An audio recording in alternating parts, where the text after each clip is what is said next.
మన ఈ ఛానల్‌ని సబ్స్క్రైబ్ చేసుకున్న ప్రతి ఒక్కరికి నా హృదయపూర్వకంగా కృతజ్ఞతలు. దయచేసి పూర్తి వీడియోని చూడండి. నచ్చితే లైక్ చేయండి. రైల్వే జాబ్స్ కోసం ప్రిపేర్ అవుతున్న మీ స్నేహితులకు షేర్ చేయండి. భారతదేశ చరిత్రకు సంబంధించి రైల్వే ఎగ్జామ్స్‌లో గతంలో ఎక్కువగా మనకి సింధు నాగరికత నుండి జైన మతం, బౌద్ధ మతం, మౌర్య సామ్రాజ్యం, గుప్త సామ్రాజ్యం, 1857 సిపాయిల తిరుగుబాటు, 19వ శతాబ్దం సాంఘిక సంస్కరణ ఉద్యమాలు, భారత జాతీయ ఉద్యమం 1885 నుండి 1947 వరకు జరిగిన భారత జాతీయ ఉద్యమం, వీటిపైన ఎక్కువగా ప్రశ్నలు అయితే మనకు రావడం జరిగింది.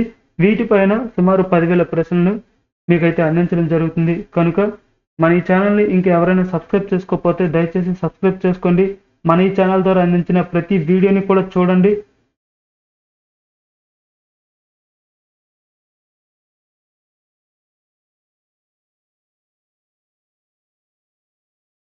గౌతమ బుద్ధుడు జన్మించిన ప్రదేశం.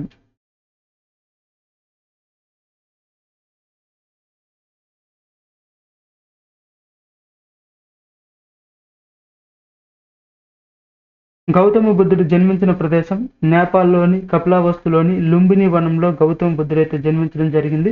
ఇది గతంలో ఎక్కువగా ఈ ప్రశ్న అయితే అడగడం జరిగింది. అలానే మనకి గౌతమ బుద్ధుడు జ్ఞానోదయం పొందిన ప్రదేశం చూసుకుంటే బీహార్లోని గయా వద్ద గల నిరంజన్ నది ఒడ్డున గల రావి చెట్టు కింద అయితే మనకి బుద్ధుడికి జ్ఞానోదయం అయితే పొందడం జరిగింది. బుద్ధుడి యొక్క జన్మస్థానం చూసుకుంటే నేపాల్లోని కపిలవస్తులోని లుంబిని వనం. బుద్ధుడికి జ్ఞానోదయం అయిన ప్లేస్ చూసుకుంటే బీహార్లోని గయా వద్ద. అలానే గౌతమ బుద్ధుడు ప్రథమ సందేశం ఇచ్చిన ప్రదేశం చూసుకుంటే సారనాథ్. అలానే గౌతమ బుద్ధుడు మరణించిన ప్రదేశం చూసుకుంటే మల్ల రాజధాని నగరమైన కూసీ నగరం.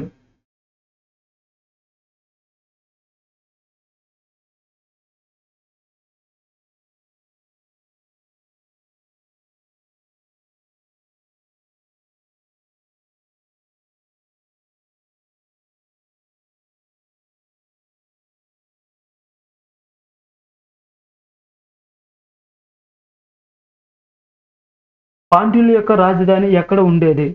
ఇది గత రైల్వే ఎగ్జామ్లో అడిగిన ప్రశ్న. పాండ్యుల యొక్క రాజధాని ఎక్కడ ఉండేది?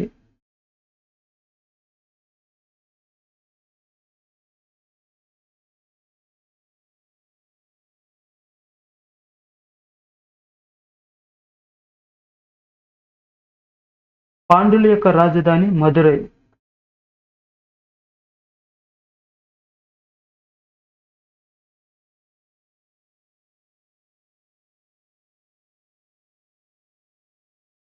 మనకి సంగమ రాజ్యంలోని పాండ్యుల గురించి అయితే మొదటిసారిగా మెగస్తనీస్ తన ఇండికా గ్రంథంలో అయితే ప్రస్తావించడం జరిగింది.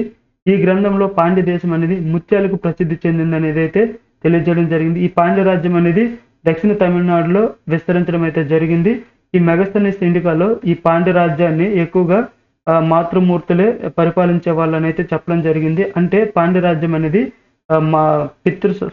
మాతృస్వామిక వ్యవస్థ అనేది మెగస్తనీస్ తన ఇండికా గ్రంథంలో చెప్పడం జరిగింది. మాతృస్వామిక వ్యవస్థ అంటే ఒక కుటుంబానికి ఆ కుటుంబాన్ని మొత్తాన్ని అక్కడ ఎవరైతే కుటుంబ పెద్ద స్త్రీ అయితే ఉంటుందో ఆ స్త్రీ నడిపితే ఒక కుటుంబాన్ని దాన్ని మాతృస్వామిక వ్యవస్థ అంటారు.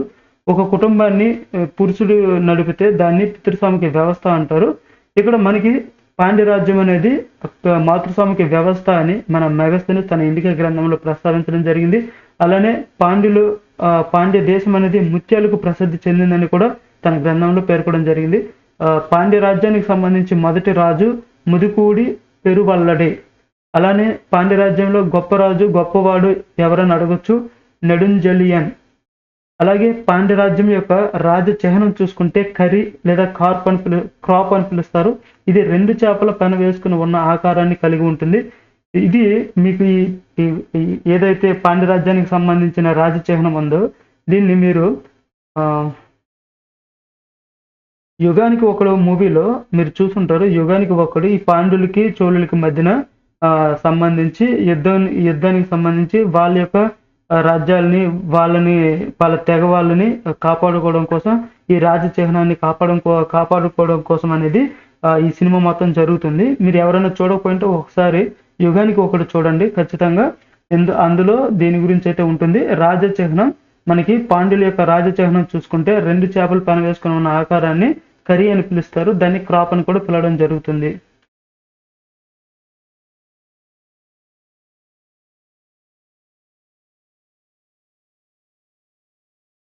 బౌద్ధ మత అధికారిక భాష ఏది?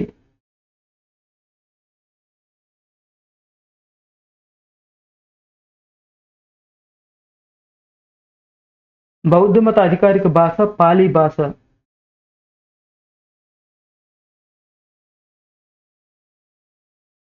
బౌద్ధ మత అధికారిక భాష పాలీ భాష. గౌతమ బుద్ధుడు క్రీస్తు పూర్వం 563 సంవత్సరంలో జన్మించాడు. ఈయన శాక్య వంశానికి చెందిన క్షత్రియుడు. తండ్రి శుద్ధోదనుడు, తల్లి మాయాదేవి, పెంపుడు తల్లి గౌతమి ప్రజాపతి, భార్య యశోధర, కొడుకు రాహులుడు.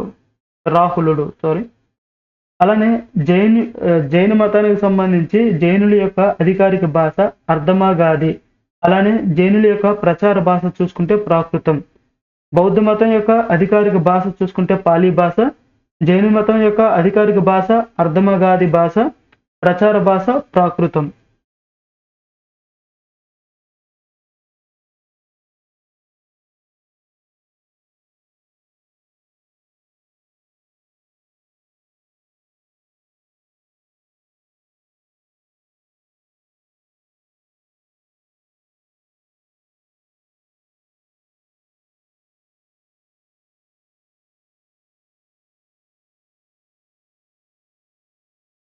త్రిపీటకాలు ఏ మతానికి సంబంధించినవి?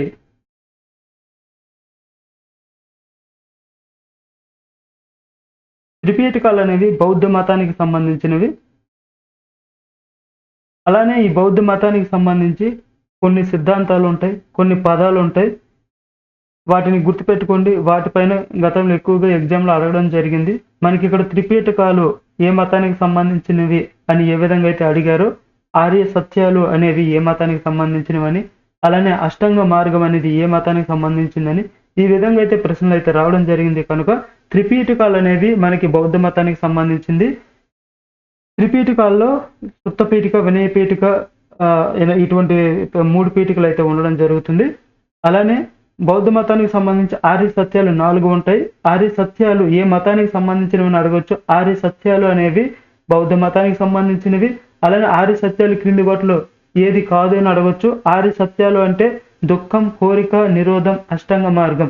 ఈ 4గింటినే మనము ఆర్య సత్యాలని పిలవడం అయితే జరుగుతుంది. అష్టాంగ మార్గం అంటే సమ్యక్ దృష్టి, సమ్యక్ వాక్కు, సమ్యక్ క్రియ, సమ్యక్ ఆలోచన, సమ్యక్ జీవనం, సమ్యక్ శ్రమ, సమ్యక్ శ్రద్ధ, సమ్యక్ ధ్యానం మొదలైన వాటినే మనకి అష్టాంగ మార్గం అని పిలవడం జరుగుతుంది. అష్టాంగ మార్గం అనేది ఏ మతానికి సంబంధించిందని కూడా అడగొచ్చు, లేదా అష్టాంగ మార్గంలో క్రింది వాటిలో సరికానిది ఏదని కూడా మనకి ఎగ్జామ్లో అడగొచ్చు. ఆర్య సత్యాలలో బౌద్ధ మతానికి సంబంధించిన ఆర్య సత్యాలలో క్రింది వాటిలో సరికానిది ఏదని అడగొచ్చు. అలానే బౌద్ధ మతానికి సంబంధించిన అష్టాంగ మార్గంలో క్రింది వాటిలో సరికానిది ఏదని అడగొచ్చు, సరైనది ఏదని అడగొచ్చు. కనుక గుర్తుపెట్టుకోండి, ఆర్య సత్యాలు 4. అవి దుఃఖం, కోరిక, నిరోధం, అష్టాంగ మార్గం. అలానే అష్టాంగ మార్గంలో మొత్తం 8 ఉంటాయి. అవి దృష్టి, వాక్కు, క్రియ, ఆలోచన, జీవనం, శ్రమ, శ్రద్ధ, ధ్యానం. అలానే త్రిశరణాలు అనేవి ఏ మతానికి సంబంధించినవి అడగొచ్చు. త్రిశరణాలు అనేవి బౌద్ధ మతానికి సంబంధించినవి. ఈ త్రిశరణాలు అంటే బుద్ధం శరణం గచ్చామి, ధర్మం శరణం గచ్చామి, సంఘం శరణం గచ్చామి. వీటినే త్రిశరణాలు అని పిలవడం జరుగుతుంది. ఇవి బౌద్ధ మతానికి సంబంధించినవి. అలాగే జాతక కథలు ఏ మతానికి సంబంధించినవి అడగొచ్చు. జాతక కథలు అనేవి బౌద్ధ మతానికి సంబంధించినవి. అలానే చైత్యం అనేది బౌద్ధ మతానికి సంబంధించింది. విహారం అనేది బౌద్ధ మతానికి సంబంధించింది. స్తూపం అనేది బౌద్ధ మతానికి సంబంధించింది. ఆరామం అనేది బౌద్ధ మతానికి సంబంధించింది. మధ్య మార్గ సిద్ధాంతం అనేది ఏ మతానికి సంబంధించిందని కూడా అడగొచ్చు. మధ్య మార్గ సిద్ధాంతం అనేది కూడా బౌద్ధ మతానికి సంబంధించినది.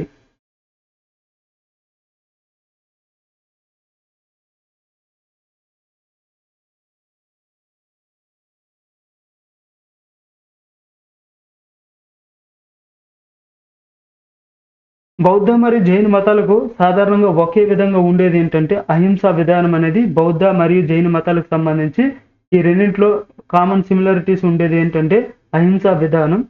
ఈ వీడియో మీకు నచ్చినట్టయితే లైక్ చేయండి. దయచేసి ప్రతి ఒక్కరు వీడియో చూస్తున్నారు కానీ లైక్ చేయట్లేదు. ప్లీజ్ దయచేసి లైక్ చేయండి. రైల్వే జాబ్స్ కోసం ప్రిపేర్ అవుతున్న మీ స్నేహితులకు షేర్ చేయండి.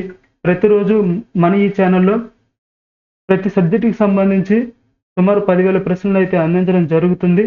ప్రతి సబ్జెక్ట్ నుండి కూడా అందించడం జరుగుతుంది కనుక ఇంకా ఎవరైనా మన ఈ ఛానల్ని సబ్స్క్రైబ్ చేసుకోకపోతే దయచేసి సబ్స్క్రైబ్ చేసుకోండి. Thank you.